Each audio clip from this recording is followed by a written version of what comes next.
Olá, gente, muito bom dia.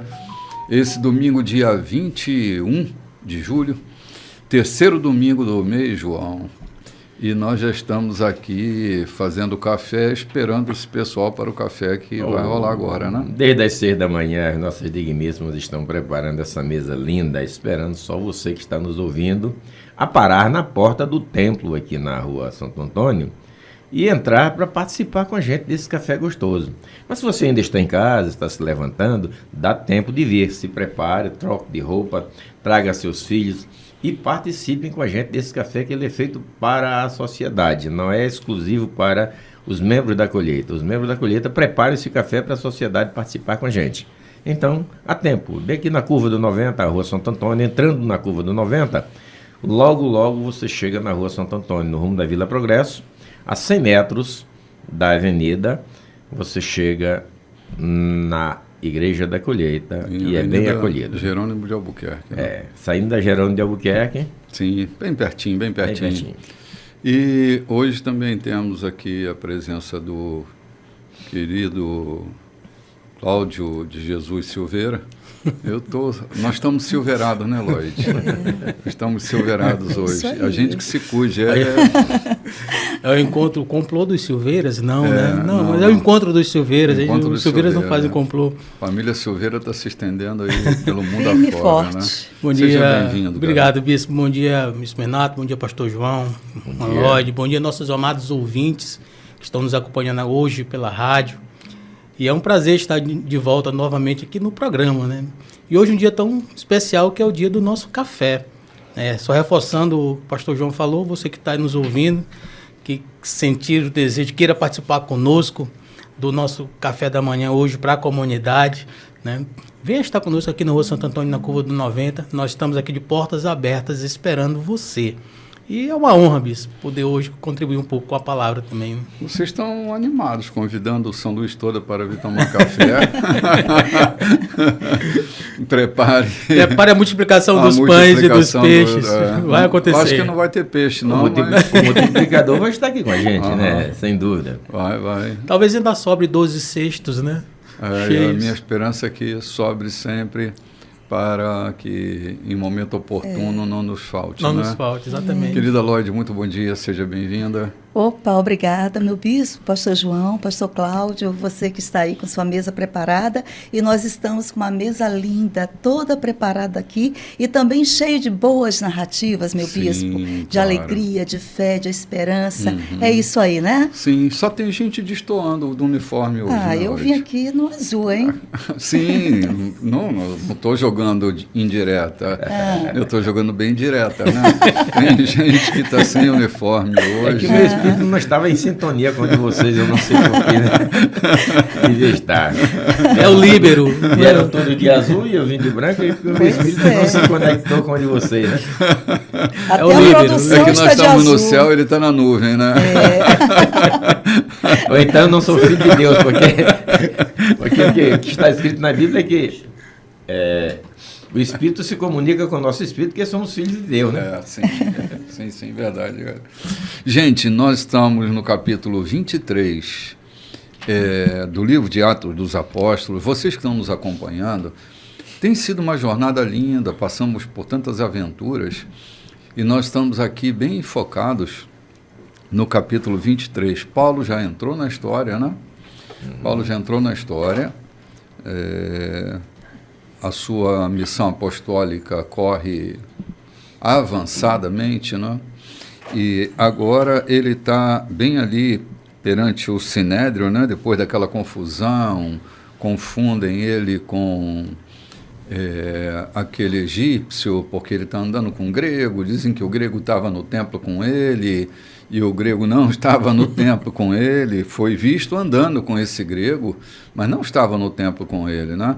Mas para os maledicentes, não precisa ter uma história, eles criam uma. São roteiristas de primeira. Botam pessoas no lugar onde elas nunca estiveram, fazem elas realizarem coisas que nunca realizaram, para o maledicente, para o fofoqueiro, para aquele que inventa males, não é? Para o difamador e o caluniador, não precisa ter uma história. Eles são especialistas em contar histórias. É mesmo. E agora Paulo está ali, perante o concílio, para fazer a sua apologia, né? Discorrer. Acabou de fazer um discurso bem inflamado ali para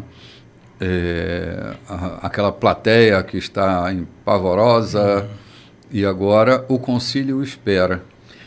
O que me parece é que desde o incidente do caminho de Damasco, quando Paulo era o emissário principal dos fariseus e, por conseguinte, do clã sacerdotal, e que Paulo decide, por chamada divina, abrir mão daquela missão de perseguidor para pregar o evangelho, eles marcaram Paulo a vida inteira.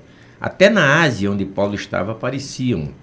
Sim. Alguns deles para tentar descredibilizar, tentaram matar, tentaram descredibilizar, criaram coisas. E Paulo, sem temer nada, porque sabia o que estava fazendo, volta para Jerusalém para o meio deles. Sim. E nessa chegada em Jerusalém, parece pela primeira vez, desde que Paulo sai com as cartas para perseguir os cristãos, e tem um incidente em Damasco, no caminho de Damasco, é a primeira vez que eles estão cara a cara com Paulo. Todo o concílio está cara a cara com Paulo. E agora eles vão julgar Paulo pela sua fuga, pela sua pseudo-fuga, né? De tê-los abandonado. E agora eles vêm com toda a fúria para cima de Paulo. Colocam Paulo, não sei se no templo, talvez no templo não, porque não era permitido o julgamento no templo. Mas havia sala especial para isso.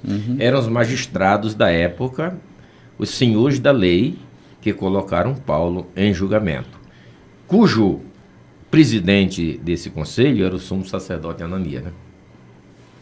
Quem estava presidindo essa reunião era o sumo sacerdote Ananias. Presume-se aqui que já haviam morrido Anás e Caifás do tempo de Jesus, e já Ananias assume o sumo sacerdócio e está ali presidindo aquela reunião onde Paulo é sentado como o acusado. Sim. É porque muitos anos se passaram desde a morte de Jesus, quando Anás e Caifás estavam no comando do sumo sacerdócio, né? E Paulo fazia parte desse concílio, né? Na verdade, ele fazia parte ali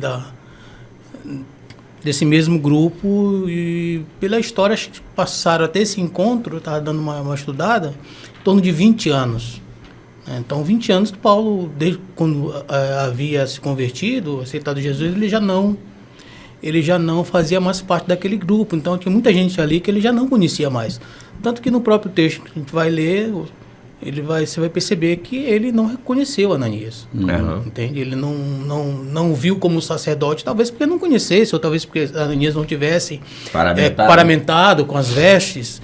Então, ele mesmo teve dificuldades, ou pela idade, pela pouca visão dele, sei lá, ele mesmo teve dificuldade para reconhecer Ananias como sacerdote convivente.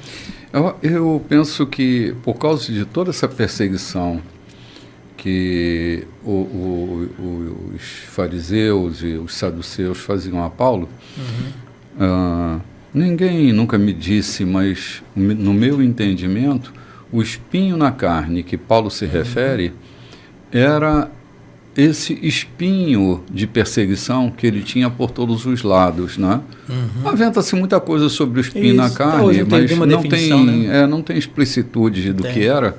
Mas eu, particularmente, se eu estou no lugar de Paulo, eu diria que esses são meu espinho na carne. Aqueles que estão sempre me espetando, né?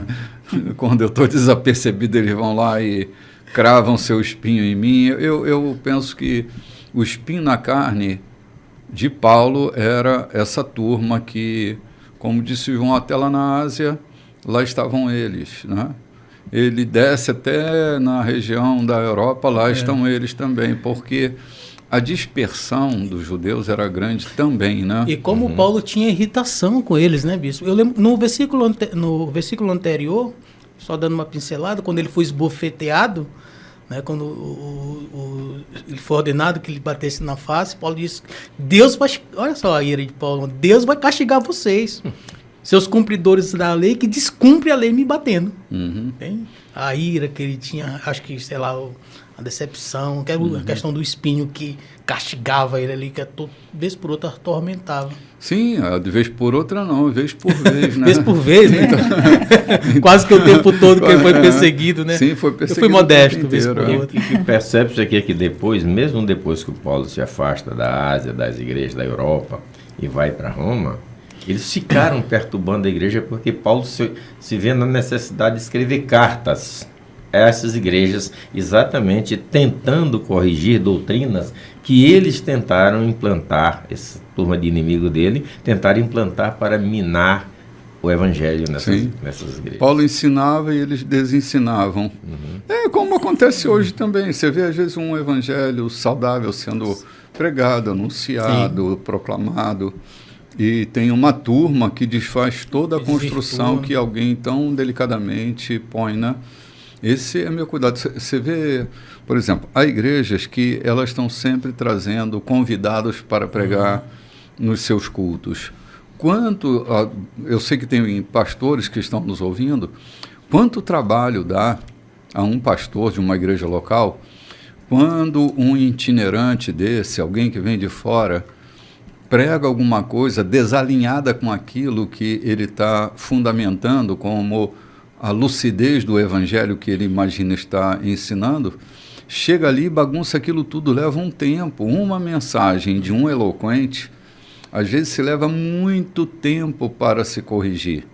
Então é preciso ter cuidado mesmo, porque vamos ter sempre gente tentando desfazer aquilo que a gente está fazendo no evangelho, né? E dá tanto trabalho, educar dá tanto trabalho. Né? Diz que tem um ditado que diz assim, que no quartos de doidinhos sarados não cabe mais um louco que não é que não é só... Sem contar que você abre as redes sociais na internet e está cheio de malucos por aí tentando perverter, na verdade, tentando interpretar o seu modo sem nenhum espírito, sem nenhum valor do Espírito Santo em sua vida, apenas com seu entendimento seco, puro, humano e às vezes diabólico, distorce. Falam sobre dízimos e ofertas e quando se percebe, eles falam com tanta veracidade, ou com tanta voracidade, que parece que começam chamando de mentirosos, de ladrões, etc, porque querem fundamentar as suas ideias ou querem implantar as suas ideias, distorcer. As redes sociais talvez seja hoje o centro de maior distorção das verdades do Evangelho. Sim, apesar de ter muitos bons pregadores alinhados, mas tem cada doidinho por aí que a gente lê para poder se ater o que estão dizendo. Sim, é verdade, João. Depois que essa rede de comunicação foi colocada na mão de todo mundo tem um ponto de vista, né? um senão a ser acrescentado, e aí a gente vai tendo distorções cada vez mais severas, né? Muita loucura. Lorde, nós já estamos aqui no capítulo 23, né? Capítulo 23, né? São o quê? 28 capítulos? 28 capítulos. Estamos aqui no capítulo 23. Que foram escritos, né? Sim. Porque o restante somos nós que temos que escrever, né? É verdade. E aqui nós vamos iniciar esse capítulo 23. Aqui o Lucas, ele marca uma característica da personalidade de Paulo, a firmeza, né? A firmeza. E é com essa firmeza, bispo, que Paulo vai enfrentar esses membros do concílio. Lucas aqui, ele tira bem aqui logo no início. Paulo encarou com firmeza os membros do concílio e disse: amigos, tenho vivido com a consciência limpa diante de Deus por toda a minha vida até este momento. A declaração irritou o sacerdote principal Ananias. Ele ordenou aos seus assistentes que esbofeteassem Paulo, mas Paulo reagiu de imediato. Deus irá castigá-lo, seu farsante. Você se senta aí para me julgar de acordo com a lei e depois quebra a lei, mandando me esbofetear. Os assistentes não podiam crer em tal ousadia. Como tem coragem de falar desse jeito com o sacerdote principal de Deus? Surpreso, Paulo respondeu: como eu poderia saber que ele é o sacerdote principal? Ele não age como tal. Mas vocês estão certos. As Escrituras, de fato, dizem: não fale mal de seus governantes. Sinto muito. Sabendo que o concílio era constituído dos rivais, saduceus e fariseus, Paulo decidiu explorar o antagonismo deles. Amigos, sou fariseu convicto, de uma longa linhagem de fariseus, e por causa das minhas convicções de fariseu, a esperança na ressurreição dos mortos é que fui trazido a este tribunal.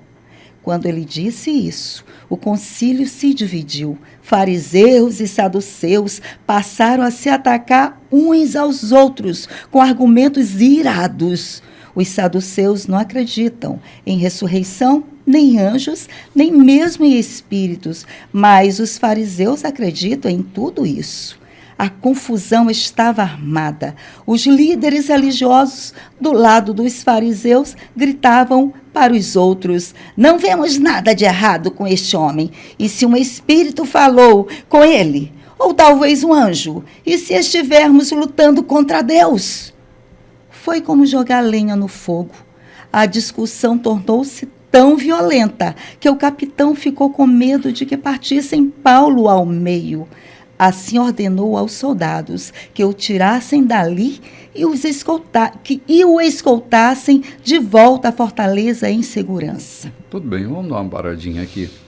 Gente, ter uma mente saudável diante dos problemas desafiadores é o melhor que a gente pode estar buscando em Deus. Olha o que Paulo faz. Ele está vendo fariseus e saduceus. E sabe que a maior peleja entre os fariseus e os saduceus era a ressurreição. Esse era o pomo de discórdia deles. Como ele estava firme e seguro, ele podia ver o cenário à sua volta e tirar vantagem da desvantagem. Ele estava ali numa sinuca de bico, né? Ele não tinha como escapulir muito ali não, mas quando ele olha que naquele concílio estão os principais antagonistas, entre eles mesmos, né? Ele vai entrar justamente.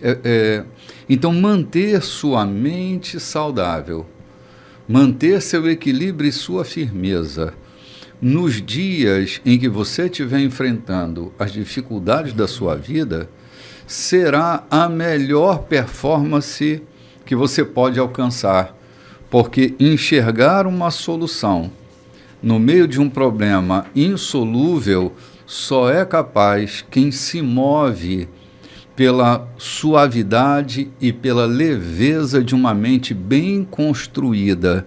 Se eu não tenho a mente bem construída, eu fico à mercê das circunstâncias e sou governado pelas circunstâncias.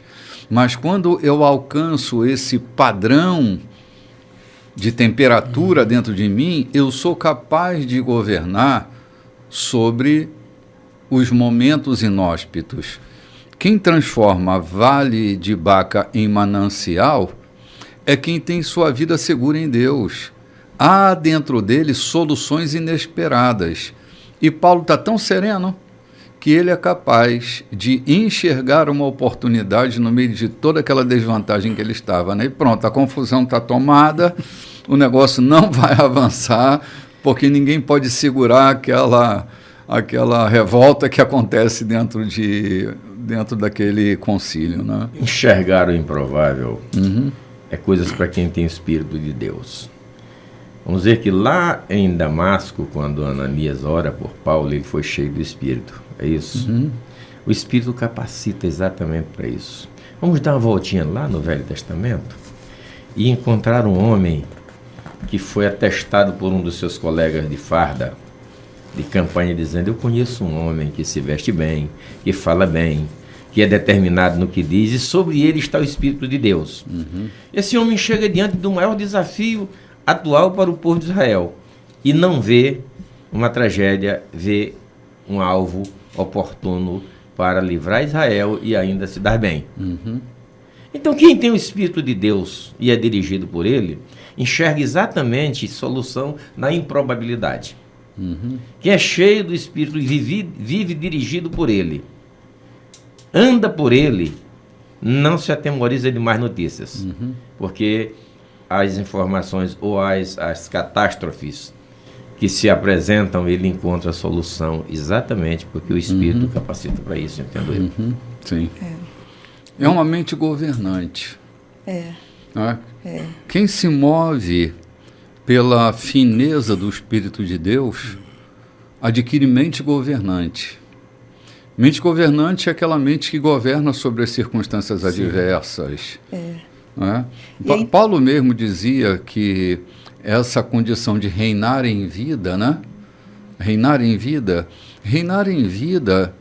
não é viver no luxo. Reinar em vida é ter a mente governante. É saber governar sobre as circunstâncias adversas, né? É o que ele denuncia, esse sacerdote aqui. Você não está sabendo governar, né? Ele diz assim, ele coloca isso. Como é que eu vou saber se você é esse homem, né? Esse sumo sacerdote, esse líder, se você não se comporta como tal? Ele denuncia, ele não se comporta como tal. Né? Ele diz aqui, você me esbofeteia, você diz que vai cumprir a lei e depois você faz de outro jeito, né? Que comportamento é esse? Que líder é esse? Né? Que vai fazer de um jeito e depois resolve, para agradar outros, fazer de outra forma. Né? Paulo traz essa denúncia aqui, né? Querendo dizer assim, bom, está acima da lei, né? É, acima da lei, né? E Paulo, ele sempre luta lá em Efésios, ele fala sempre assim, que ele mostra o soldado bem vestido, bem preparado, né? Ele diz assim que devemos ser, né? Como esse soldado, ele sempre traz um exemplo, né? Para Paulo, não é só parecer ser, tem que ser, né? Ou não somente ser, tem que parecer ser também, né? Paulo sempre traz isso aqui com ele. Essa coisa de parecer ser que tomou conta da nossa sociedade, né? Há anos, desde Maquiavel. Esse é um conceito de Maquiavel, né? Que o governante não tem que ser religioso, ele tem que parecer ser um bom religioso. Né?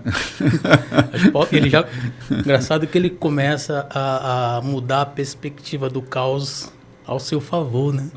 A ideia. Claro. Falando a respeito eu até citei agora há pouco, como se fosse o capítulo anterior, mas é que eu estava lendo esse capítulo, a respeito do esbofeteamento, quando Paulo fala que ele quebra a lei, que na lei de Moisés, está em Levítico 19:15, ele diz assim que nenhum israelita ferirá a face de outro israelita. Aí Paulo usa a lei. Ele já começa a contornar a situação dele a partir desse fato. E vai citar a questão da ordem que ele servia, que o senhor bem citou, da ressurreição. Né? Já colocando o caos ao seu favor, transformando. A mente sadia leva a isso, bispo. Cláudio, caos não é ausência de recurso. Isso. Caos é falta de ordem. É falta de ordem. Falta de ordem. Se eu tenho falta de ordem, eu tenho caos. Lembra que a Terra era caótica? E Deus não criou nada, ele só trouxe a ordem, aquilo que estava em desordem. Né? Haja luz e houve luz, e foi haja. Não criou nada, ele só criou os céus e a terra e colocou o caos em ordem. Se eu tenho uma mente governada pelo Espírito Santo, então eu transformo esse caos em fator favorável para mim. O caos só será um caos para quem não sabe colocar ordem. Mas para quem sabe, os recursos estão ali. Ele estava dando todos os recursos, e Paulo estava percebendo os recursos dentro do caos. É por isso que ele não vai evitar o caos, ele vai fazer o caos trabalhar a seu favor. Né? Foi isso que Jesus fez quando apresentaram a moeda, tentando pegá-lo numa armadilha. Era um caos que estava preparado. Se ele disser que não desse pagar tributo a César, ele é inimigo, hoje ele já é pego em contradição. Se ele disser que é lícito, ele é inimigo de Israel.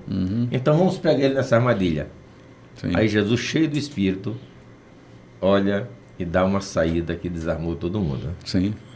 Quem tem o Espírito de Deus realmente tem sabedoria para sair das dificuldades do caos. Isso é no nosso meio profissional, isso é na nossa vida cotidiana, isso é na igreja em que dirigimos, onde estamos. Ter o Espírito de Deus é essencial para sair bem em todos os aspectos da vida. E olha que Jesus não precisava ter pago aquele imposto, porque ele era descendente de Davi, né? E tinha um acordo com Saul de que sua descendência, né? Nunca mais pagaria imposto em Israel. Mas mesmo assim, para escapar dessa tensão e desse tumulto que ia ser gerado, ele decide pagar impostos escapando, né? Sim. Colocando ordem naquela tensão que ali estava, né?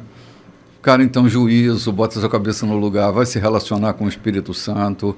De manhã cedo, levante, dê bom dia ao Espírito Santo, ande com ele está dentro de você. E não se perca nas armadilhas da mata escura. Gente, a gente vai ali tomar um cafezinho e volta já já.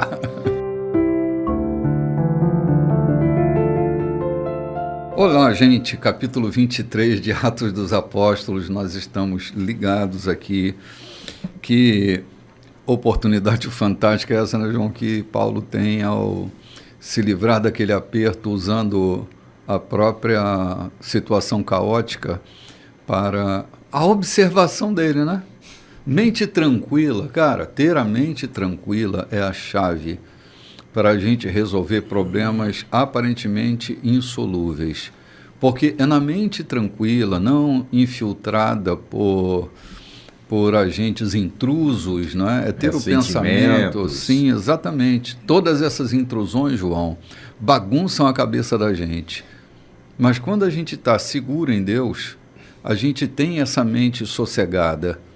E aí é capaz de ver a oportunidade no meio de uma situação tão caótica quanto a que estava ali no meio do concílio, né? Para Paulo isso era a coisa mais simples. Um homem cheio do Espírito Santo, como eu costumo dizer. Paulo está na cadeia ferido, preso, noite escura. E Silas?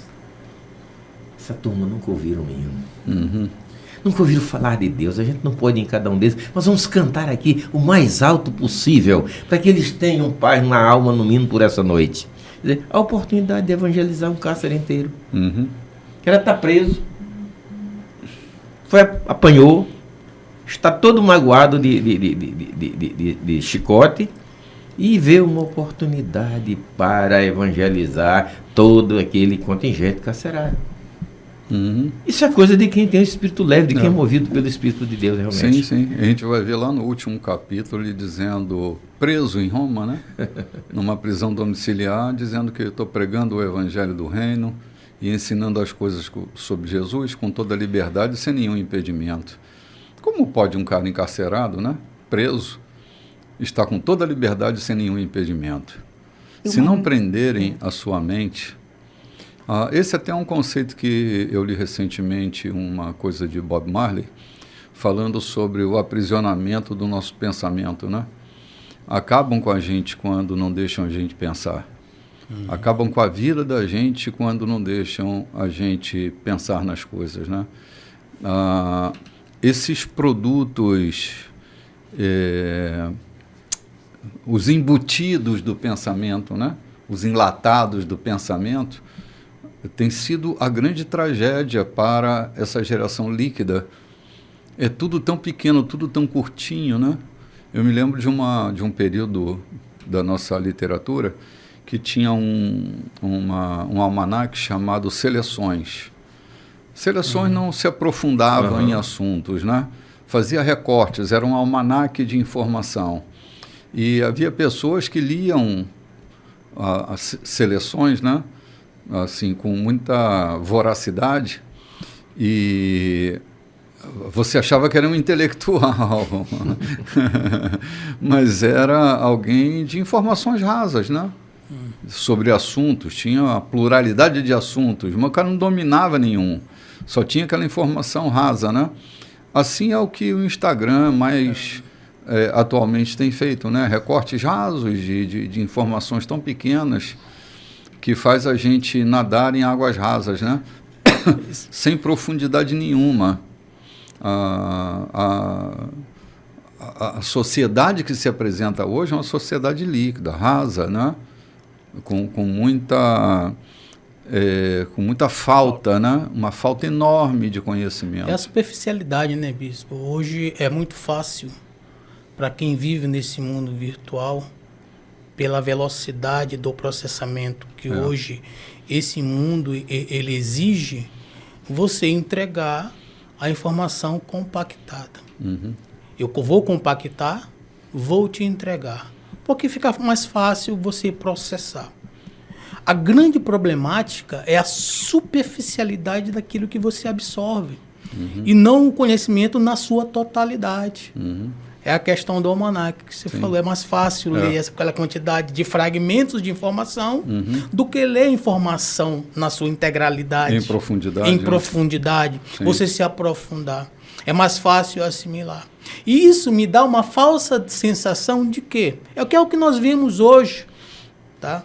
De que eu sou um intelectual, de que eu sou um conhecedor, de que eu tenho conhecimento, entre aspas, suficiente para tratar de um assunto. Sim. Mas se eu encontrar um sábio que se aprofundou na mesma temática, essa pessoa vai passar vergonha. Sim. Porque não tem profundidade no conhecimento, Cláudio, é bem superficial. Eu era adolescente e fiz o curso técnico em eletrônica. Isso eu estou falando em 1900 e... Alguns anos atrás. Alguns anos atrás. O técnico em eletrônica, naquela época, era assim. A gente tinha que fabricar um rádio, fabricar uma TV. A gente fazia as placas. As placas eram construídas por nós.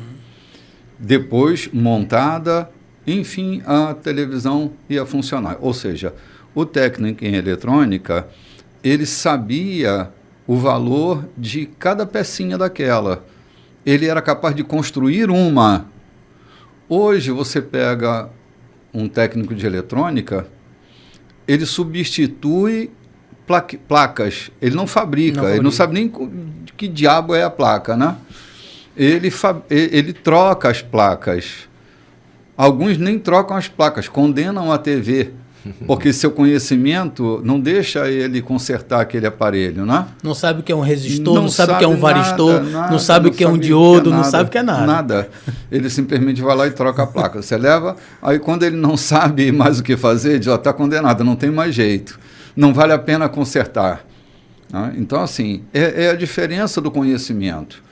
Havia uma profundidade. Sim. Hoje, a razoridade do conhecimento, a escassez dele, né? A liquidez dele tem feito uma geração que sabe muito, mas sabe pouco desse muito que sabe. É justamente isso, é a velocidade disso aqui. Então, quando você está folheando um Instagram, uma outra página, então o próprio sistema, a própria AI, a própria inteligência artificial, ela te proporciona um material, um conteúdo para que você leia muito rápido e tenha facilidade de passar páginas muito mais rápidas. Acessar a algumas outras empresas, algumas outras propagandas com uma velocidade muito maior. Você absorve isso. Você absorve. Absorve dentro daquilo que a gente está falando, daquilo que a gente está conversando, dentro da sua superficialidade. Essa informação, nosso cérebro ele é bem dinâmico, ele acaba absorvendo e guardando informações, guardando essa informação. Só que é bem superficial. A profundidade do conhecimento jamais acontecerá nessa virtualidade. A não ser que você seja instigado a procurar. Mas num bojo geral, num contexto geral do que hoje nos é oferecido, isso não é de interesse. Quanto mais ignorante o meu usuário for, mais propício e melhor o receptáculo para o material, para o conteúdo que eu quero entregar com a velocidade que eu quero entregar. Sim. Entende? Você vê as nossas redes sociais. Às vezes a gente tem um conteúdo, como por exemplo o programa de hoje. A gente tem um conteúdo de 4 blocos de 25 minutos. A assistência a esses 4 blocos de 25 minutos é uma. Mas quando a gente posta um videozinho de 30 segundos, a explosão desse vídeo de 30 segundos é incomparável. Tipo, se você tem uma mensagem de 1 hora, você tem aí uma curtida de 500 pessoas. Sim. E você tem um videozinho de 30 segundos, vai para 5.000 pessoas. Olha, que não se tem mais paciência e tempo para ver a coisa em profundidade. Esse videozinho de 30 segundos é retirado de uma reflexão de 1 hora, mas não tem-se a paciência de caminhar pela profundidade de 1 hora. Pega esse fragmento de 30 segundos e basta. Né? E basta. Então, essa velocidade e coisas pequenas tem tirado o apetite, né? É como o fast food hoje, né? Tem lá um almoço que é mais barato do que um sanduíche numa marca aí determinada, né? Mas o cara prefere comer o sanduíche porque come rapidamente, come em pé, né? Come em pé, come rápido, se alimenta mal, se nutre mal, mas não para sentar e comer um almoço. Mas porque nós estamos sendo condicionados a isso. Sim. Condicionados a viver nessa velocidade. É igual o áudio de você mandar o WhatsApp. O WhatsApp muda todo o sistema, você manda o áudio ali no aplicativo. Hoje, se você receber um áudio de 3 minutos, você vai fazer o quê? 2.0. Vai mandar 2.0, 1.5. Você vai acelerar. A tua mente está condicionada a essa aceleração, bispo. Nós hoje, isso é um fenômeno. Isso aí nós hoje estamos com a nossa mente acelerada. Se nós não tivermos o controle dessa percepção de que nós estamos perdendo, tá, o conhecimento dentro da sua integralidade e desacelerarmos a nossa mente, nós vamos chegar num ponto que nós não vamos mais conseguir prestar atenção em nada profundo. Eu vou sempre andar dentro dessa rasalidade ali, daquilo que é raso e superficial. Eu não aguento mais uma conversa prolongada. É questão do vídeo. Eu não aguento mais ver um vídeo de 30 minutos. Eu vou lá curtir. Passo 1 minuto, já curto, pronto, já passo pro próximo. 30 segundos, dá. 30 segundos não é um filme. Eu aguento, eu tolero. Eu tenho dito que há muitos cursos de oratória, de retórica, mas quase nenhum de escutatória. Porque a gente está perdendo a paciência das escutas. A gente até ouve, mas para dar resposta. Mas escuta é mais profundo. Escuta demonstra o interesse da minha alma. E como isso é importante, né, bispo? Tá doido, cara, para a constituição das relações, né? Escutar é muito importante. Quantos anos Paulo passou na Galácia? Paulo passou algum tempo fundamentando aquela igreja da Galácia. Paulo sai uma novidade rápida, avassala a igreja. Novidades rápidas, coisas novidadeiras que passam rápido. Aí Paulo se obriga a escrever uma carta àquela igreja que estava na Galácia, dizendo: quem foi que enfeitiçou vocês a tão rapidamente mudarem a essência daquilo que eu ensinei, do evangelho que eu ensinei para vocês? Sim.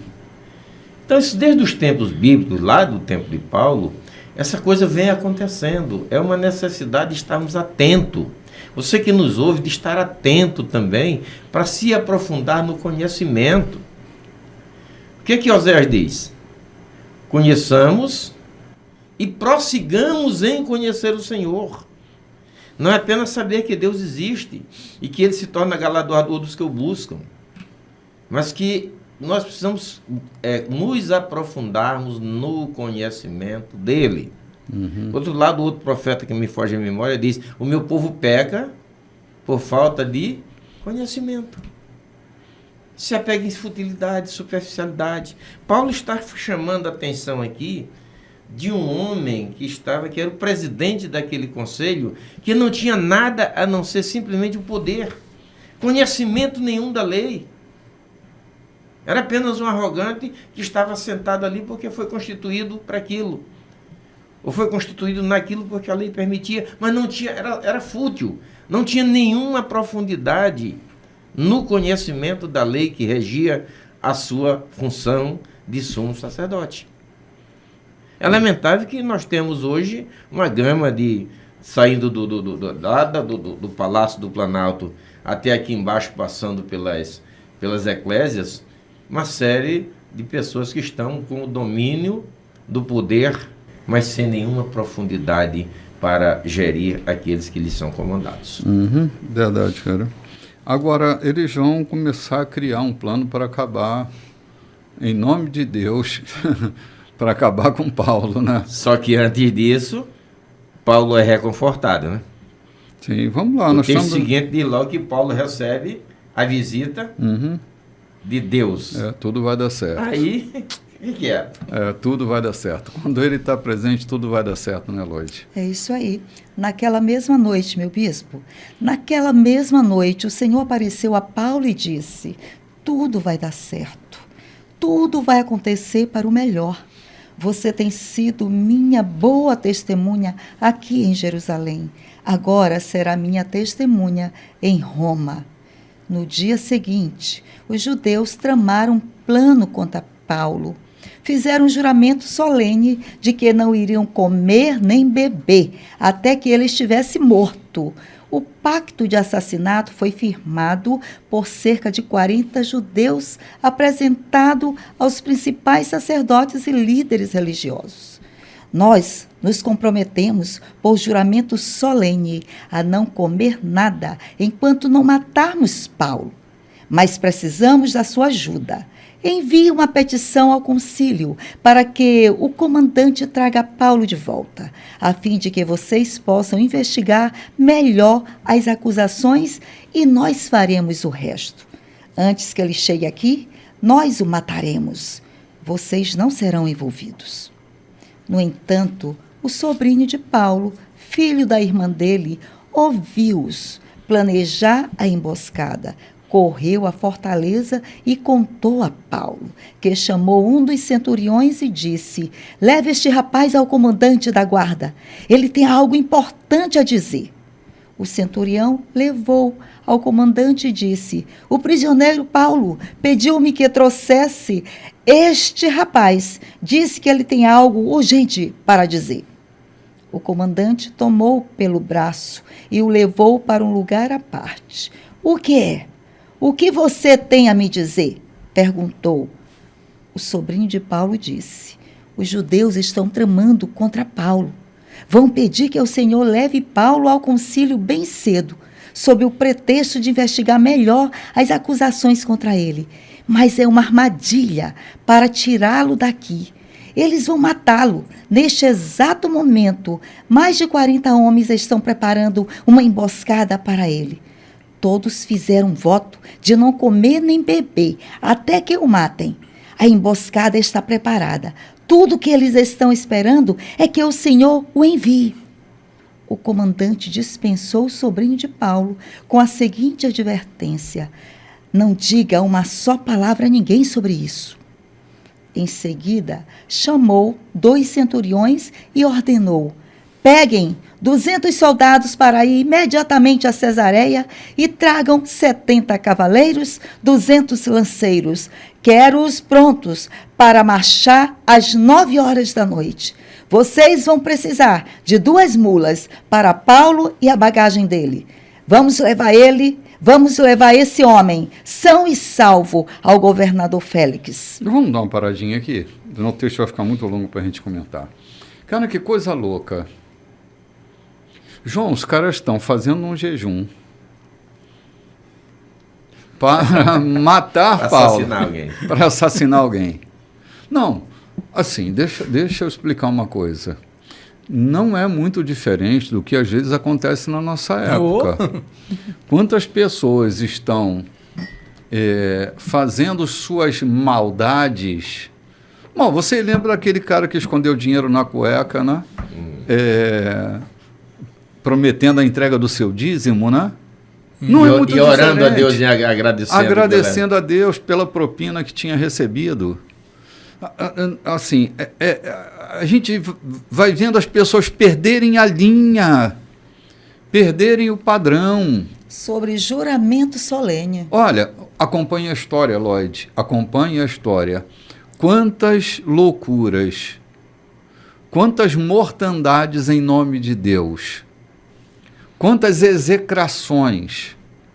Quando não matam o corpo, assassinam a reputação de pessoas, assassinam o caráter das pessoas, as expõem ao vexame público, tudo em nome de Deus.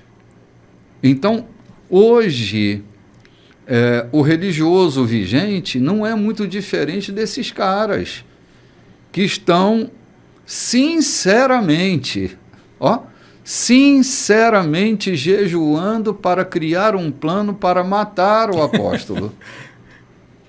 Quantas pessoas estão torcendo pela queda de alguns?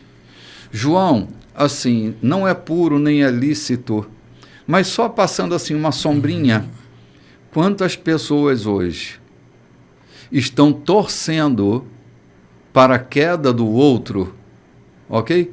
Às vezes até contribuem para que aconteça, a fim de que o fracasso do outro complete seu sucesso. Não é uma loucura que eu estou te dizendo, eu vi isso acontecer. Essa ideia de dominação que não parte de Cristo, outro dia já tem tempo, né? Outro dia para nós pode ser 10 anos atrás, né? Outro dia. Eu via um pastor com um instinto de dominação territorialista. Eu ouvi a ligação dele para o chefe dele dizendo assim: o pastor fulano está dominado, está tudo dominado. Aqui está tudo dominado. Eu pensei, que diabo é isso, cara? Que linguagem é essa que esses caras estão usando? Eles estão dominando um território. Essa não é a proposta do Evangelho.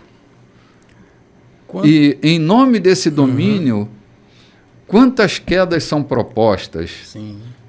Ok? Gente, é loucura. Por exemplo, eu escutei um cara dizendo assim, ele vivia um casamento muito mal sucedido, uma relação muito ruim, e ele não tinha coragem de se divorciar porque era pecado. Era pecado o divórcio, e ele não se divorciava. Mas ele dizia assim, eu não tenho coragem de me divorciar porque é pecado. Então eu tenho orado e tenho pedido a Deus, Senhor, prepara a tua serva e leva. Prepara a tua serva e leva, porque viúvo ele se casaria, ok? Então ele estava orando para que a mulher dele morresse. Vocês estão rindo aí, né? Estão tomando café e estão rindo. Mas isso é verdade. Eu não estou contando uma historinha, estou contando um fato real. Então, quantas coisas em nome de Deus, quantas imoralidades em nome da moral da igreja eu vi acontecendo ao longo da minha vida. Gente, pastoreando, eu estou aí à beira dos 40 anos, estou há 38, 39 anos pastoreando a igreja. Imagina eu que tenho 70 anos e nasci e me criei dentro do sistema. Sim. Bispo, quantos concílios não foram tramados nos bastidores dos templos para derrubar seus pastores? E ainda estão sendo tramados. Quem sabe agora, nesse momento, quantos concílios estão se reunindo? Agora, recentemente, eu acho que até compartilhei com um pastor amigo meu que foi tirado do seu cargo de pastorado por causa de um concílio de irmãos que o acharam, né, impróprio para o cargo de pastor. Quantas pessoas não se reuniram? Impróprio aos olhos deles. Impróprio aos olhos dele, exatamente, impróprio aos olhos deles. Quantas pessoas não se reúnem para ter essa mesma atitude, se achando que é uma vontade, entre aspas, de Deus. É a sua vontade divina. Né? Mas é a sua vontade divina para tirar um homem, uma mulher, uma pessoa que está ali à frente pregando o evangelho, pregando a palavra, porque não está de acordo com, eu digo mais, com os seus pecados. Porque nem de acordo com a sua fé, nem com aquilo que ele acredita. Quantas pessoas não sofreram por virtude disso e ainda sofrem? Isso não é uma coisa da época de Paulo. Isso vem se multiplicando e hoje vivemos isso numa claridade, de uma forma que é bem nítida, bem evidente. Quem assistiu aquele filme Deus e o Diabo? Aquilo é realidade. Fala dos Illuminati, aquela coisa toda. A conspiração que existia dentro de um zelo exacerbado ali, papas foram mortos e etc, aquela loucura toda. Sim. Aquilo ali é exatamente isso. Quando a pretensão humana assume o lugar do Espírito de Deus na vida, isso acontece. Quando o zelo é apenas religioso, quando o zelo é apenas denominacional, quando o zelo é apenas por um crescimento vertical ou horizontal, para enchimento de uma igreja, faz-se qualquer coisa. Sim. Faz-se qualquer coisa. É verdade, João. Sem escrúpulo nenhum. É. Agora, eu acho interessante, Glória, como Deus cria conexões, né? Como Deus cria conexões. O que aquele menino estava fazendo ali para ouvir aquela conversa, né? Será que ele era soldado ali, trabalhava ali, né? Deus Estava tem seus naquele corvos lugar fiéis. ali, sobrinho de Paulo, né? E assim, na noite anterior, a palavra do Senhor a Paulo, tranquilizando, né? Vai dar tudo certo, né? No meio a tantas tempestades, a importância da gente estar com esse ouvido atento, né, Pastor Cláudio? Verdade. Atento à voz do Senhor, porque muitas vezes a condição do homem, humanamente, o homem parece que fica surdo, né? Quando está passando pelo momento de desespero, de aflição, de tensão, os ouvidos espirituais parece que são fechados. Tanto natural, que lembra que Paulo, os homens, meu Deus, Paulo é teimoso demais. Sim. E a importância de estar com essa escuta atenta à verdade, voz de Deus. Vai dar tudo certo. Vai dar tudo certo. Vamos ali tomar um cafezinho, porque vai dar tudo certo e a gente volta falando sobre as conexões de Deus, né?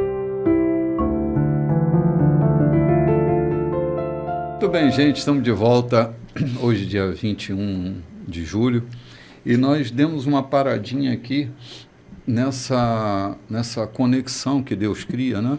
Coloca aquele sobrinho de Paulo bem no lugar onde ele está ouvindo as notícias, as últimas notícias. Isso. E aí eu fico imaginando que, assim, Deus é um Deus de conexões.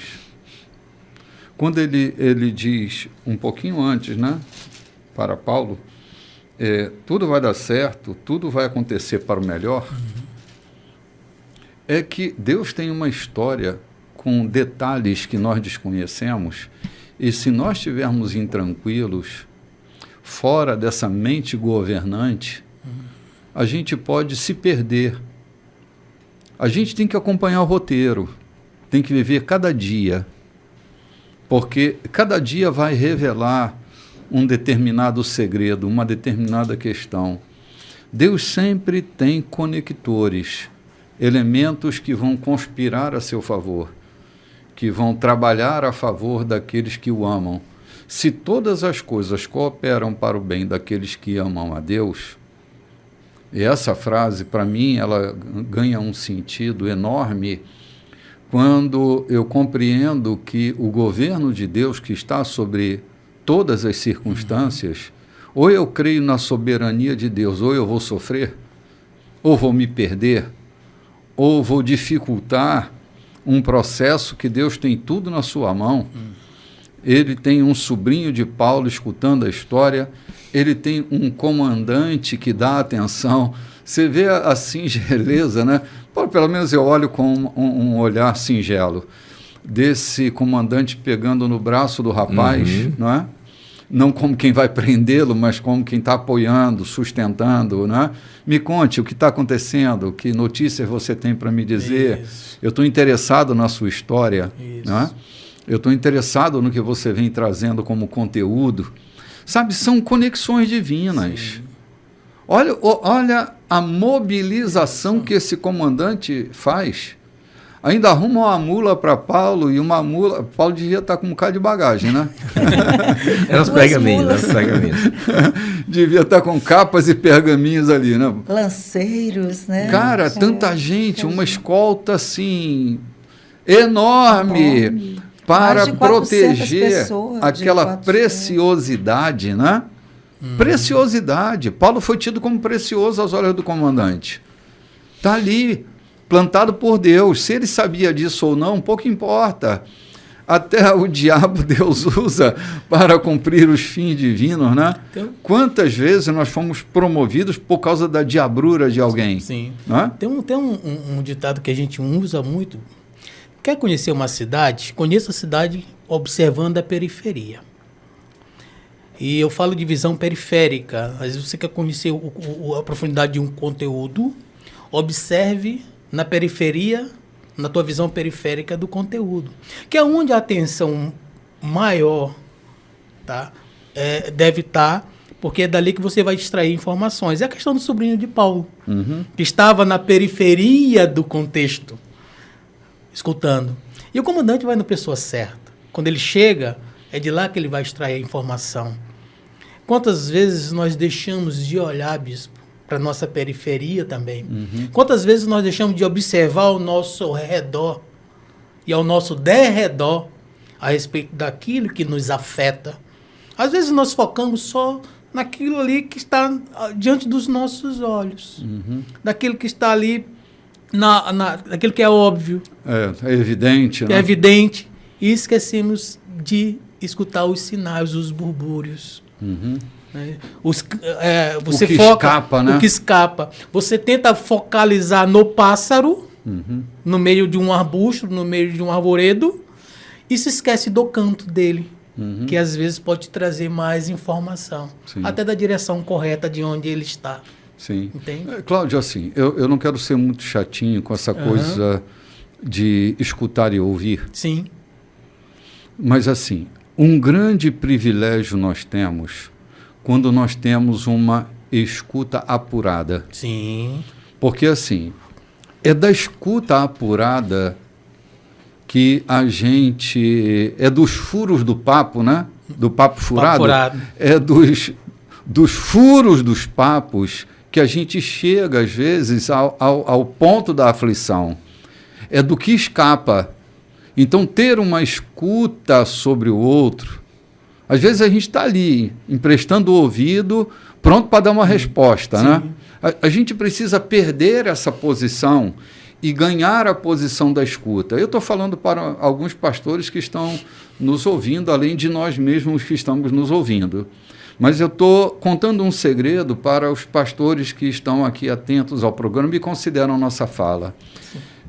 Você precisa, às vezes, perder essa função do ouvido e ganhar a escuta, porque muitos dos segredos são contados daquilo que escapa.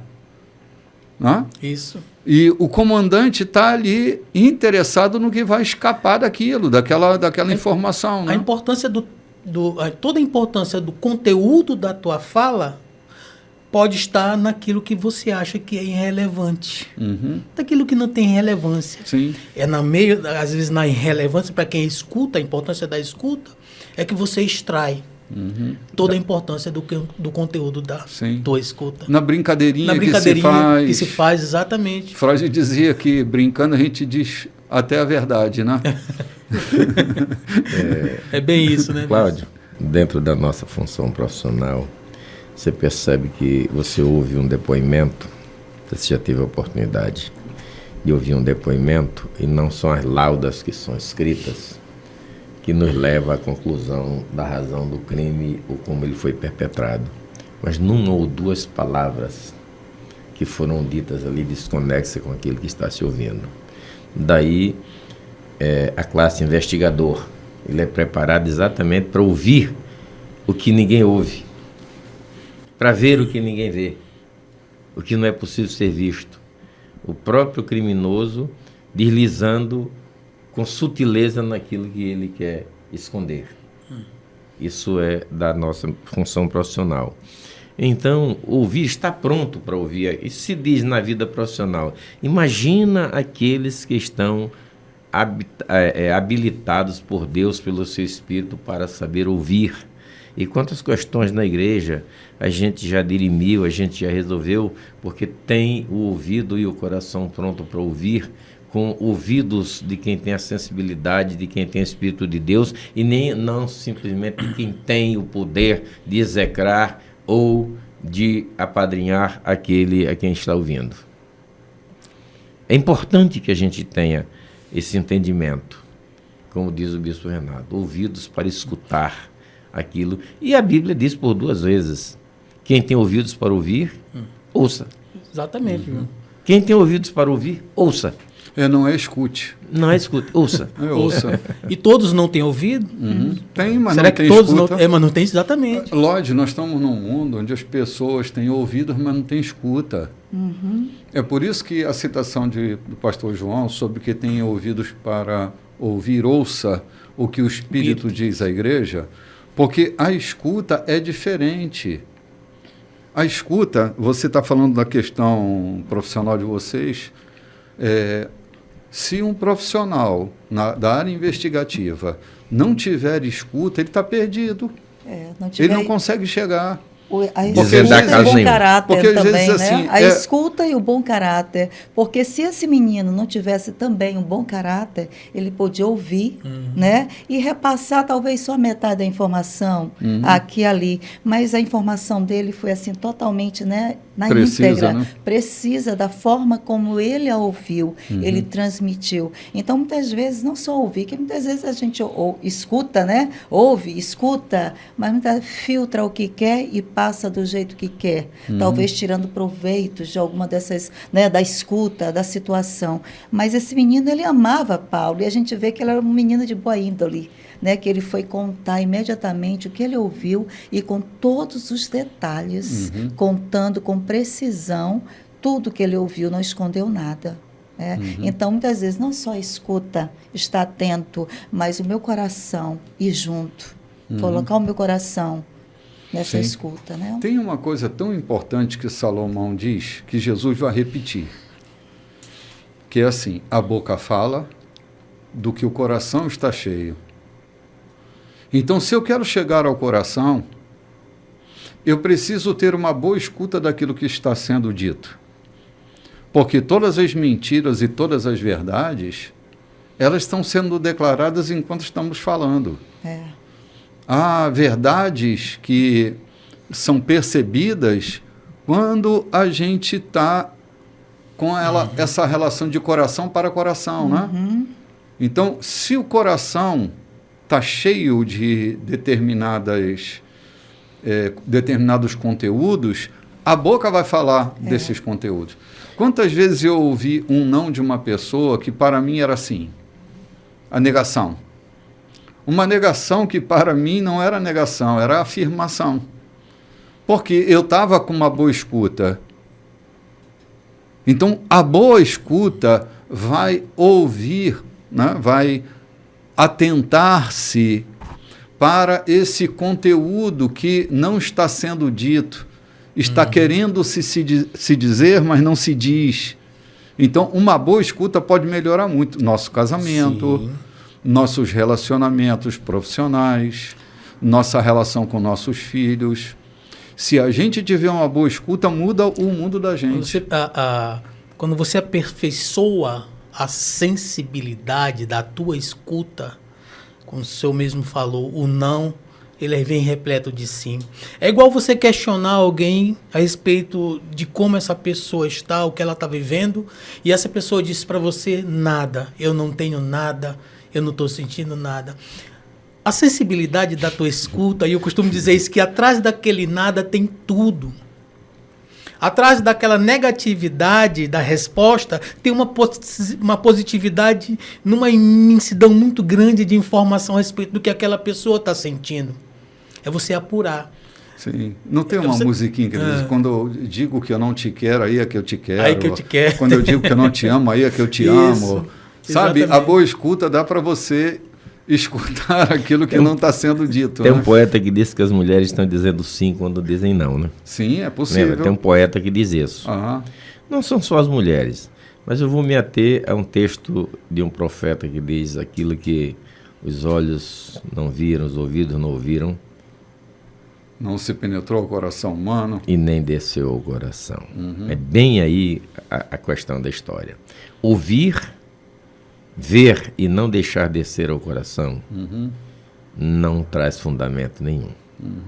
Havia naquele menino, vamos pegar o menino, algumas coisas importantes ali. Ele era sobrinho de Paulo. Deus não escolheria para aquela escuta ali por a casualidade, que não era uma casualidade, era uma jesusalidade, né? Ou seja, o próprio Jesus determina aquele menino, já sabendo da sua capacidade de decifrar, de discernir, de discorrer sobre o que ele ouviu, de ouvir com atenção o que ele ouviu. Deus não escolheria um leviano qualquer para depois sair fuxicando e gerar uma situação difícil. Aquilo foi uma escolha divina. Aquilo foi posto ali por Deus. E a gente vai ver ao longo da história pessoas que Deus vai pondo no caminho, que parece que não estão fazendo nada.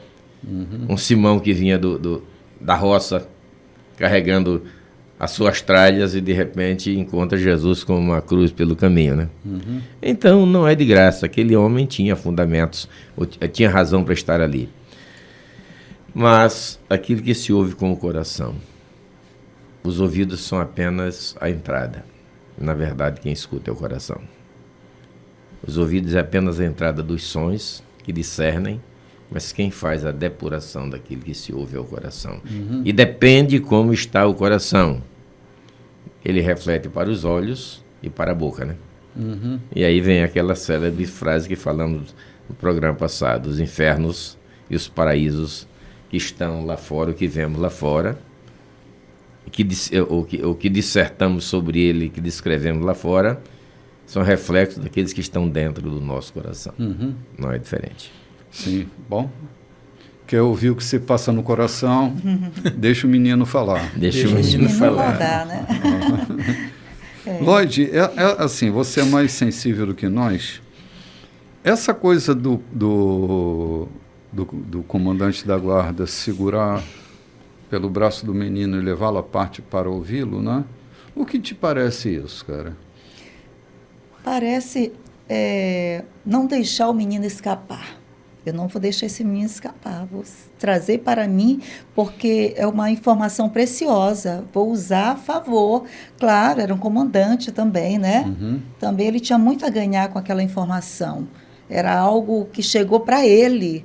Então, já que chegou para mim essa informação, vou fazer bom uso, bom proveito. E foi daí que ele teve aquela ideia de fazer uma carta, dizendo, né, logo que eu ouvi, eu resolvi, decidi fazer isso, escrever para o Senhor. Olha aí, logo que eu entendi, logo que eu percebi, logo que eu tive acesso a essa informação, eu tomei o quê? Decisão de escrever essa carta, estou lhe informando. Ele se aproveitou daquela informação daquele menino, né? Sim. Ali. E vamos lá o conteúdo da carta, vamos né? Lá, vamos Depois lá. ele escreveu a seguinte carta, né? De Cláudio Lísias ao muito honrado, olha aqui como ele começa, ao muito honrado governador Félix, saudações. Olha o que ele fala: resgatei este homem de uma multidão judaica. Eles o prenderam e estavam prestes a matá-lo, quando eu soube que ele era cidadão romano. Então enviei meus soldados, querendo saber o que ele tinha feito de errado. Apresentei-o ao concílio deles. Descobri que o motivo eram diferenças religiosas entre eles, mas nem de longe algo que possa ser considerado crime. Soube também que fizeram um plano para matá-lo. Decidi que, por segurança, seria melhor levá-lo daqui quanto antes. Por isso, eu estou enviando ao Senhor. Avisei aos acusadores que ele está agora sob nossa jurisdição. Seguindo ordens, os soldados levaram Paulo na mesma noite, em segurança até Antipátride. De manhã, voltaram aos seus alojamentos em Jerusalém, enviando Paulo para Cesareia, sob a guarda da cavalaria, que entrou em Cesareia e entregou Paulo e a carta ao governador. Depois de ler a carta, o governador perguntou a Paulo de que província ele era. Da Cilícia, foi a resposta. Então ele disse: vou cuidar do seu caso quando seus acusadores se manifestarem. E ordenou que Paulo ficasse detido na residência oficial de Herodes. Ok. O que é tratar o caso com lisura, né? O que é a lisura de uma justiça que se propõe a ser justa? Isso. Sem interferências e contaminações de fatos que estão para além do conhecimento dela, né? Então, ele não ousou estabelecer um juízo antes de receber até a denúncia, né? Isso. Antes de ouvir as partes. Manteve-se em equilíbrio. A conduta desse muito honrado governador Félix dá para nós a impressão de que ele era um cara mesmo voltado para a equidade, né? Parecia ser justo, né? Parecia ser justo, sim. Porque a conduta dele é uma conduta ilibada de quem julga com retidão, né? Aquele menino poderia se perder com aquela informação, né? Tanto é poderia. que ele disse, olha, não diga nada a ninguém. Uhum. Guarde isso com você, só entre nós, né? Sim, porque uma informação dessa podia se descambar, né? Muito bem, isso mesmo. Né? Caramba, e vamos lá, ele está lá na residência de Herodes, detido na residência de Herodes. É a beleza disso, ele não ficou no xadrez comum. Uhum. Foi tratado com dignidade como príncipe. Eu entendo que a providência divina, quando entra na verdade na vida do ser humano, ela muda. Lembra que lá em Filipos ele foi para o cárcere, apanhou e etc, etc. Uhum. Precisava evangelizar aqueles presos. Mas como Deus o chama e diz, você vai a Roma, Deus começa a mostrar para Paulo com que dignidade ele trata o próprio Paulo. Uhum. Então, lhe apresenta um tribuno que respeita as leis romanas, que tem dignidade. Por 2 vezes esse tribuno livra Paulo da mão dos seus próprios irmãos e agora manda para Félix, e Félix o hospeda na casa do presidente. Uhum. Não colocou no xadrez comum. A dignidade com que Deus passa a tratar Paulo, não é que ele tratasse com indignidade, mas porque ele disse para Paulo, você vai a Roma e eu estou preparando você para se apresentar para o rei. E todo um aparato, né? Sim. Mesmo. Todo um aparato também, né? Nós tivemos ali 200 cavaleiros, 70 lanceiros, né, à disposição de Paulo. Quase 500 pessoas mobilizadas. Quase 500 pessoas. 470, né? A distância de Antípatris, né, para Jerusalém era de 65 quilômetros. E dali para frente até Cesareia. Até Cesareia, né? Eles correram numa noite. E dali para frente. Eles, na verdade, Antípatris tinha um posto avançado de Roma, onde estavam aglomerados os cavaleiros, né? Eles foram numa tropa a pé, 200 homens caminhando, levaram ele lá. E dali até Cesareia era uma distância muito mais longa.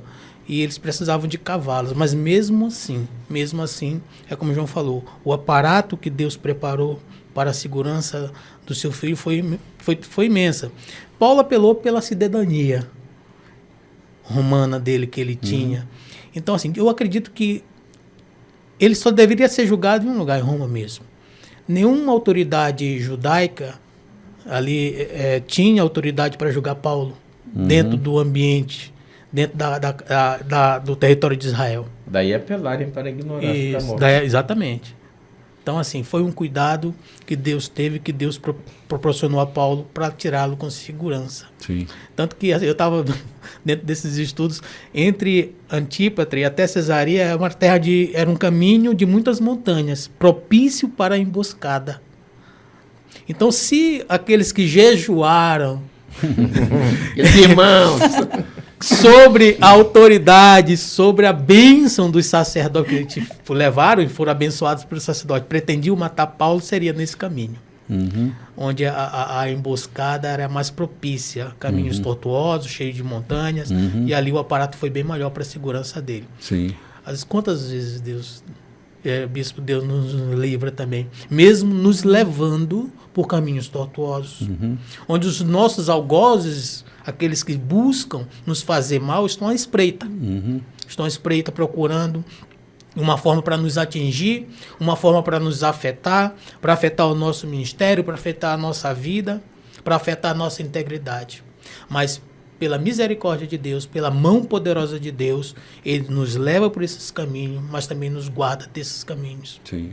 Cara, há uma coisa muito óbvia, mas eu gosto de considerá-la, que é assim, quando você está com o seu ouvido atento, quando você está afinado com a palavra viva de Deus, e você tem uma palavra, Paulo estava com uma palavra, de ir a Roma.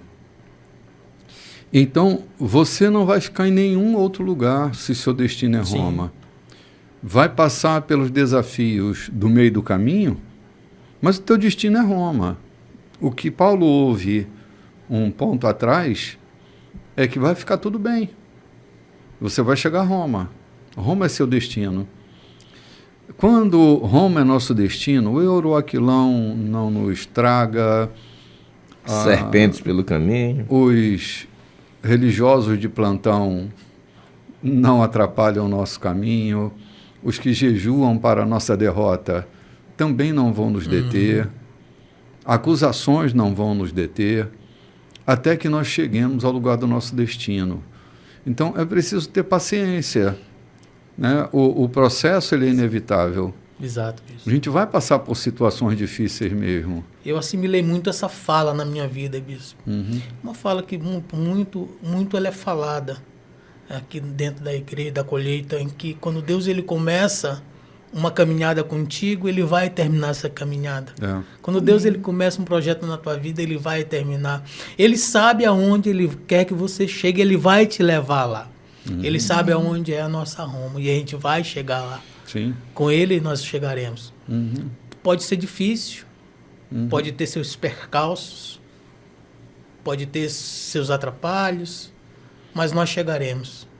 Com ele nós chegaremos. Ele nunca deixa de terminar uma obra. Nunca deixará de terminar uma obra. Cara, é que assim, às vezes a gente se assusta por encontrar gigantes na terra. Isso. Mas gigantes na terra indica que acabamos de chegar na terra da nossa promessa, né? Na terra da nossa promessa haverá gigante. Sim. Então, encontrou gigante, desconfie, você acabou de chegar na terra da tua promessa, né? Então, o gigante não pode obscurecer a nossa visão, precisa trazer um novo ânimo. Isso. Gente, vamos tomar um café? A gente volta já já. Olá, gente, estamos de volta.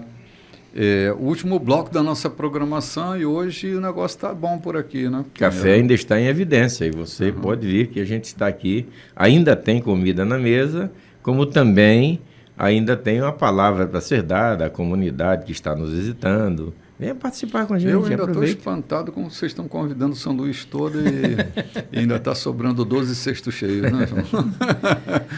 É que nós ganhamos cestas básicas para atender a comunidade em volta da gente, né? Então, a gente aproveitou esse domingo para distribuir essas cestas básicas para 35 famílias. E essas famílias são convidadas a participar desse café com a gente. Não queremos fazer aqui um mechan, um proselitismo qualquer, não. É porque nós vamos entregar as cestas para a família. E convidamos as famílias para tomar o café com a gente também. Além da cesta, vai o lanche, vai o café, que o pessoal vão tomar com a gente. Então, por isso que a gente convidou a comunidade em volta e você que está passando por aí pode entrar que ainda tem comida na mesa. Certo? Gente, nós já estamos no capítulo 24. Ananias não vai largar da cola de Paulo. Ele vai apresentar, porque tem gente orando e jejuando, né, Cláudio? Orando e jejuando. Orando e jejuando para que Paulo seja preso e morto. Né? Preso ele está, morto não. E é pior com a autorização do líder da igreja. Sim. E mais uma vez, se lhe prova a sua incapacidade de se apresentar ou de fazer defesa que ele contrata um tribuno. Pois é. Pois é. Um advogado bom de lábia, porque o cara não tem capacidade de sustentar a sua própria função. É verdade. É triste, é penoso, mas isso é real, não só naqueles dias, mas acontece muito, né? É verdade, João. Está ali, foi içado ali, foi um jabuti colocado no galho. O que se pode perceber é que Ananias foi um jabuti colocado ali, por força da lei e não por capacidade. Sim.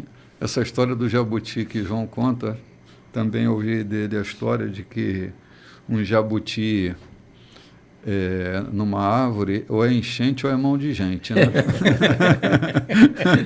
Ou ele está em cima da árvore porque houve uma enchente, ou então foi mão de gente. Então foi mão de gente. Porque subir na árvore ele não sobe. É o que Ananias está fazendo aqui, né?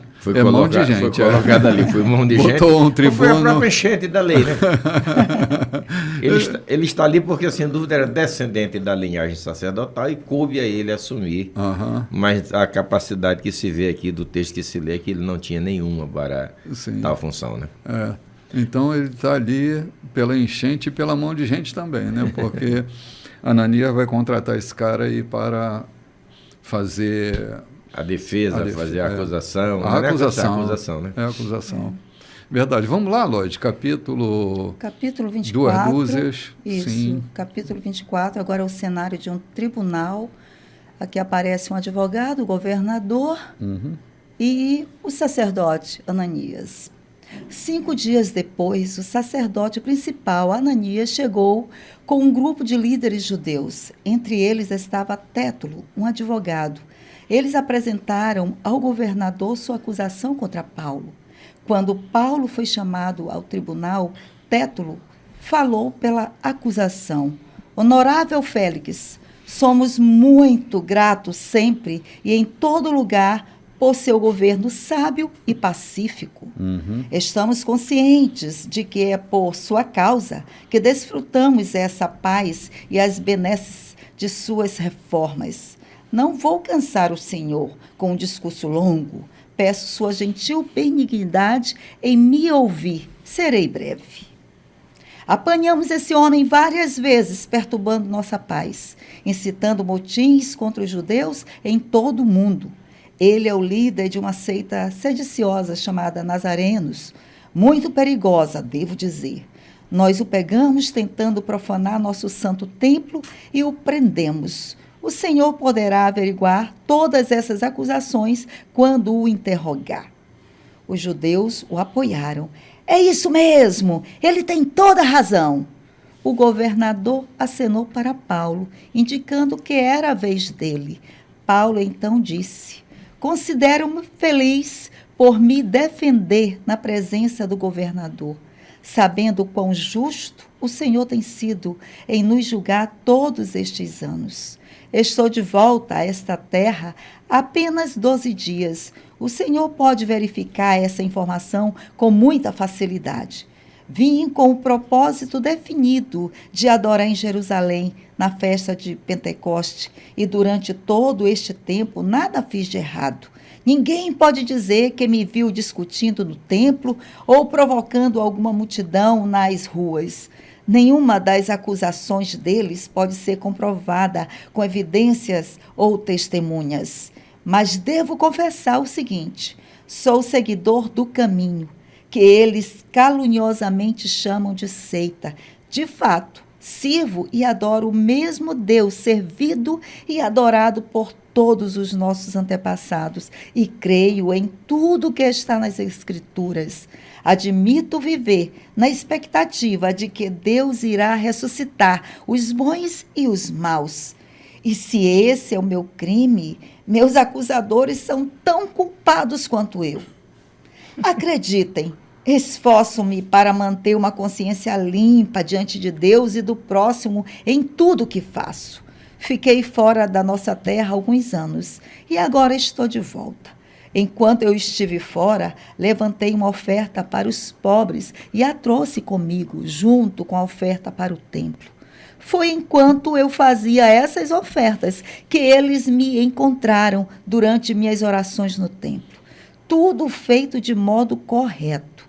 Não havia multidão nem baderna. Foram alguns judeus de Éfeso que começaram a confusão. E o Senhor perceberá que eles não estão aqui hoje. São covardes demais para me acusar.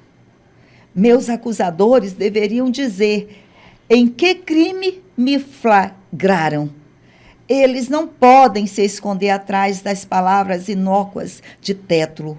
A única coisa que eles têm contra mim é a declaração que fiz no concílio.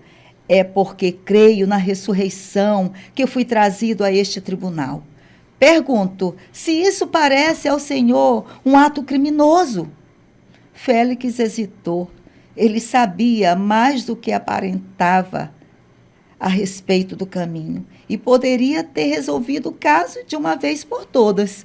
Mas, inseguro, por motivações políticas, preferiu adiar a questão. Por isso declarou: quando o capitão Lísias vier, vou decidir o caso.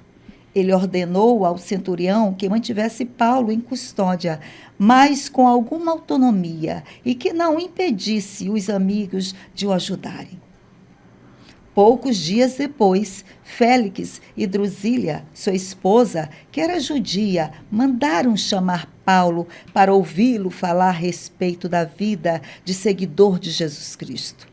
Como Paulo insistia em relações justas com Deus e com seu povo e falava sobre a vida de disciplina moral e o juízo futuro, Félix começou a achar a conversa desconfortável e o dispensou. Basta por hoje. E o dispensou. Basta por hoje.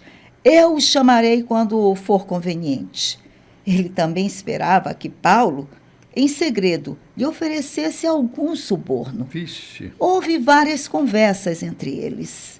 Depois de 2 anos, Félix foi substituído por Pórcio Festo, também querendo agradar aos judeus e ignorando a justiça, Félix deixou Paulo na prisão. Cara, vamos dar uma paradinha aqui já, beirando. Cara, 2 coisas me chamam a atenção aqui. Motivações políticas e segredos para oferecer suborno. Então, Félix não é tão justo assim, não é tão íntegro assim como a gente pensava que fosse. O que afetava Félix é que a sua esposa era judia e era uma mulher de fé, segundo a história. E isso afetava muito ele. Sim, aqui deixa transbordar isso, né? Por várias vezes conhecimento do caminho. Por várias vezes ele quis ouvir, instigado por ela, né? Só que o caráter dele não era tão bom assim, que ele não se deixou dominar pelo Espírito de Deus, pelo próprio Evangelho, e aí ignorou. Sim, aquilo que aparenta ser justo, na verdade, tem motivações extremamente perigosas, né? Uma hora a verdade aparece, bispo. Sim, é verdade. É isso. É. Sim, ainda que a gente se depare com a corrupção e as motivações políticas, a verdade sempre reina. Tem uma canção que nós cantamos, até na versão que nós cantamos de Sua Verdade Vai Sempre Reinar. Eu digo que a verdade vai sempre reinar. Né? E a verdade dele está na verdade. Então não é uma verdade particular. É que a verdade vai sempre reinar. A verdade sempre governa. De uma forma ou de outra, num tempo ou no outro, há uma verdade que vai governar sempre. E a gente precisa estar muito ligado ao que anda acontecendo, porque a gente não pode se tranquilizar porque tem um Félix na história, porque tem gente jejuando para a nossa derrota. A gente não pode se deixar ser tragado pelo que aparece, porque se Deus diz que você vai chegar a Roma, você vai chegar a Roma. E não é esse senso de corrupção de Félix ou de qualquer outra interferência, ou por causa de um discurso eloquente, né, ou sensibilizador, que vai impedir que a justiça de Deus se cumpra. Paulo mesmo dizia que o reino de Deus é justiça, paz e alegria no Espírito Santo. Se a gente está envolvido com a justiça divina, então a verdade vai reinar. E a gente precisa se tranquilizar, né? Cara, quanto conteúdo tem nesse texto que a Lógia acabou de ler em João? Estou vendo aqui uma coisa linda. É que Paulo passou 2 anos preso em Cesareia. Mas Deus não disse para Paulo que ele ia para Roma. Ele passa apenas 12 dias em Jerusalém, é levado para Cesareia, sob a promessa de que iria para Roma. E 2 anos ele fica preso com que objetivo? Qual a finalidade? Eu estou falando isso de um senso humano comum. Com que finalidade Paulo fica 2 anos preso em Cesareia, se ele, ou um pouco mais de 2 anos, se ele tinha uma promessa de ir a Roma? É exatamente o que nós precisamos entender. Deus tem o seu tempo determinado. Ele diz que vai acontecer, vai. Agora ele não diz o tempo que vai acontecer. Ele não dá precisamente o tempo que vai acontecer. Eu quero aproveitar para falar de uma situação lá no interior, em que o irmão recebe uma profecia, conhecido da gente, de que ele seria o governador da cidade, na cidade onde a gente está radicado com o nosso negócio. Ele seria o prefeito da cidade. O candidato mais propício que realmente se elegeu o convidou para ser o vice. E ele disse que não, que a profecia que ele recebeu era para ser prefeito da cidade. Portanto, ele se candidatar-se-ia e candidatou-se. Infelizmente, ficou em último lugar. E um dia sentei com ele e disse: você ouviu a profecia, mas não teve ouvidos para ouvir. Quando Deus te disse que você governaria a cidade, não te disse o tempo, nem em que pleito, e nem de que forma. E você foi muito imprudente. Você viu a decepção que passou. Você podia ter aceito o convite. No afastamento eventual que ele passou um mês em Portugal agora, você seria o prefeito da cidade. Então, é o que eu estou vendo aqui, questionando 2 anos que Paulo fica preso em Cesareia. E a gente fica pensando, mas ele não vai para Roma? Gente, o tempo de Deus é o tempo de Deus, é o tempo oportuno. Coisas têm para acontecer. Tem uma ilha de Malta que precisa ser convertida. Precisa ser trazida ao Senhor. Há tanta coisa pelo caminho que não pode ser apressado. Paulo estava certo de que ele ia a Roma, mas a data não foi lhe dita qual era o dia. Se você tem promessa de Deus para que alguma coisa aconteça na sua vida, fique somente espere, porque ele é fiel para cumprir aquilo que ele prometeu. Ter paciência, né, João? É ter paciência, é saber discernir os tempos e as datas e não ficar dando pressa para aquilo que não é a hora de Deus. Foram 2 anos. Está todo aquele burburinho, aquela loucura. Paulo sai dali já sabendo que ele não viria mais os irmãos da Ásia e sai para Jerusalém, sabendo que prisões e tribulações aconteciam, esperavam ele em Jerusalém, mas ele sai para passar 2 anos em Cesareia preso. E Roma? Mudança de governo, aqui houve até mudança de governo, né? Sim. E Roma? Há coisas que precisam acontecer, João, para que se cumpra tudo aquilo que Deus disse que tinha que se cumprir. A forma dele fazer, o tempo dele fazer. É preciso. Eu já disse, eu sabia da minha chamada para o ministério pastoral desde a infância. Mas sabe quantos anos aconteceu depois? 60.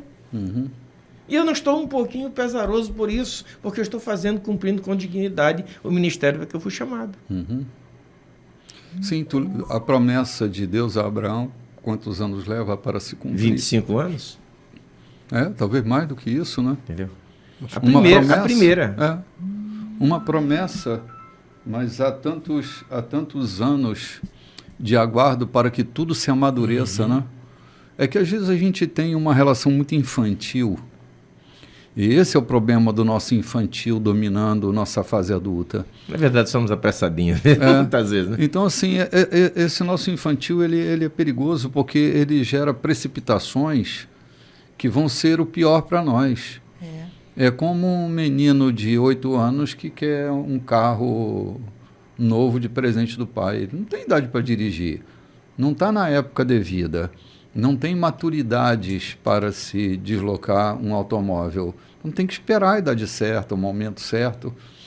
E Paulo é esse que está com paciência, esperando. Quem se relaciona com Deus precisa aprender a ter paciência, né? Para que o tempo dele vigore sobre o nosso tempo. Né? O nosso cronos, às vezes, é desafiador. Quem sofre de ansiedade ainda é pior, né? Porque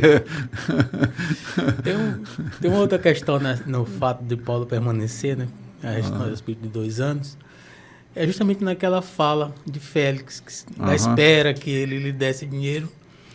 E também a gente tem que levar em consideração que talvez esse tempo todo que Paulo passou, ele já podendo resolver, porque não só ele deixou Paulo detido, mas ele não proibiu que Paulo recebesse visitas. E talvez na cabeça do Félix, aquele governador, né, exemplar, igual os fariseus, né, o descreveram, o pintaram, né, tudo falácia, hipocrisia, porque na verdade se eles pudessem destroçar aquele governo romano, eles o fariam, porque é assim que eles esperavam que o Messias viesse e o fizesse.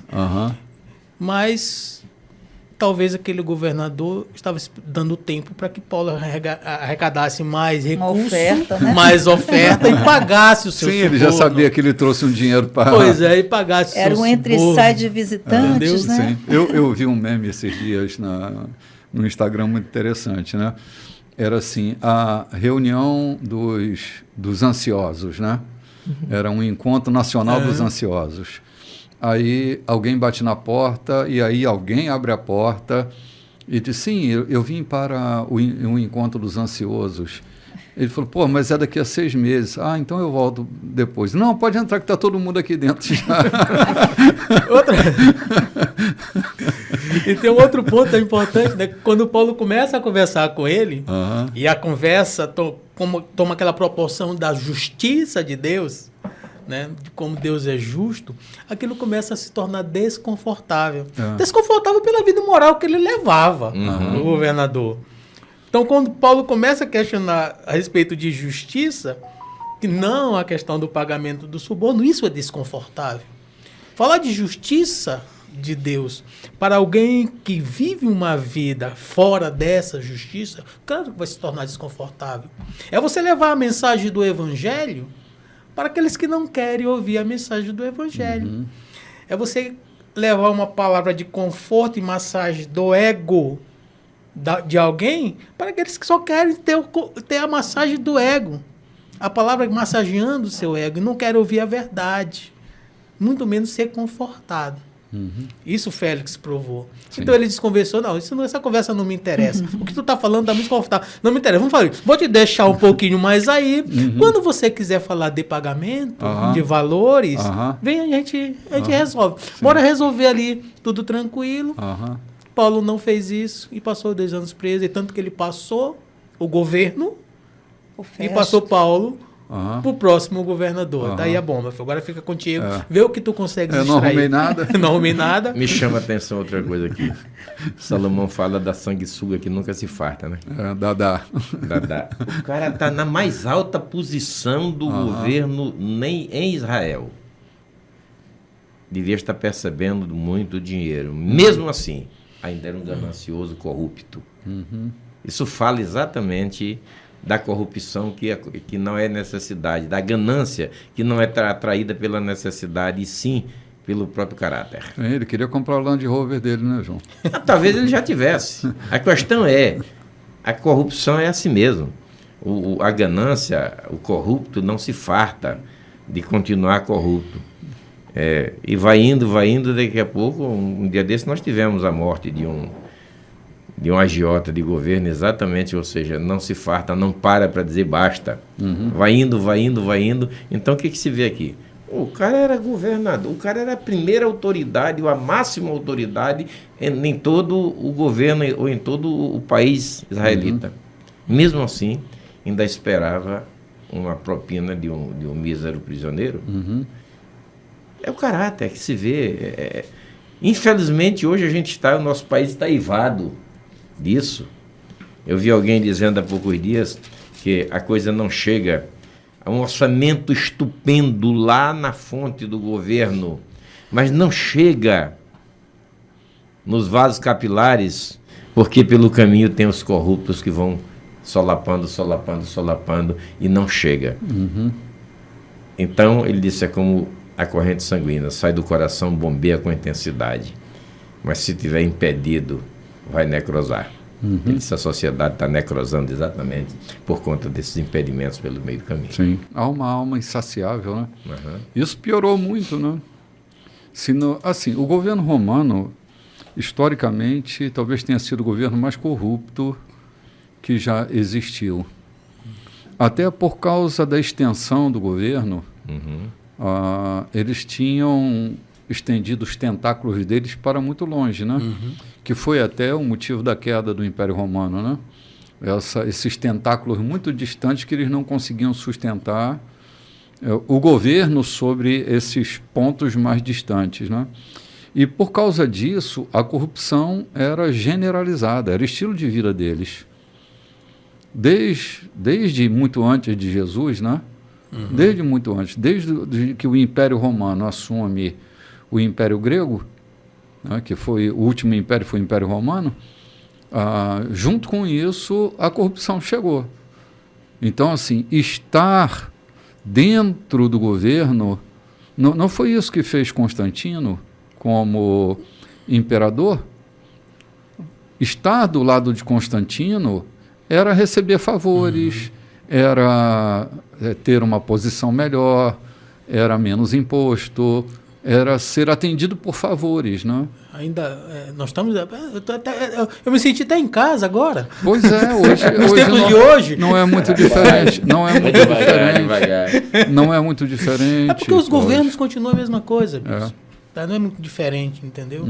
Então, assim, a facilidade, a benevolência de você estar perto, de você estar ali absorvendo, usufruindo do movimento. Então, quem estava perto do governador sempre teve seus privilégios. Lá na época, construindo diferente. Mas foi algo interessante quando o governo romano começou a estender seus tentáculos além da possibilidade do controle dele, daquele que ele poderia controlar. Ali foi a derrocada do seu fim. Né? Os bárbaros foram, na verdade, os bárbaros vieram marchando contra e acabaram sucumbindo para o romano. Ali depois do Era o tempo ano de 300. Deus, na verdade. Era o tempo de Deus. O tempo de Deus. Precisava sair um Cláudio para entrar um outro para julgar o caso de Paulo e liberar ele para ir para Roma. Né? Sim. Gente, estamos chegando ao finalzinho do nosso programa. Espero que tenhamos contribuído de alguma forma para o teu bem-estar, para uma cultura bíblica mais cheia de conteúdo, que nossos comentários tenham contribuído com o teu crescimento. De verdade é o que nós esperamos, porque o fazemos sinceramente no nome do nosso Senhor. Amém. E o Espírito de Deus tem nos conduzido até aqui e louvamos a Deus por isso, né? Por termos um espírito pacífico, uma palavra de ordem, alinhada com o espírito do Evangelho, para que aqueles que são alcançados pela nossa voz possam triunfar sobre juízos. Desejo um excelente domingo, até o nosso encontro das 18h30, ou melhor, das 19 horas na transmissão pela rádio. E paz para todos vocês. Até o próximo encontro. Queridos. Shalom.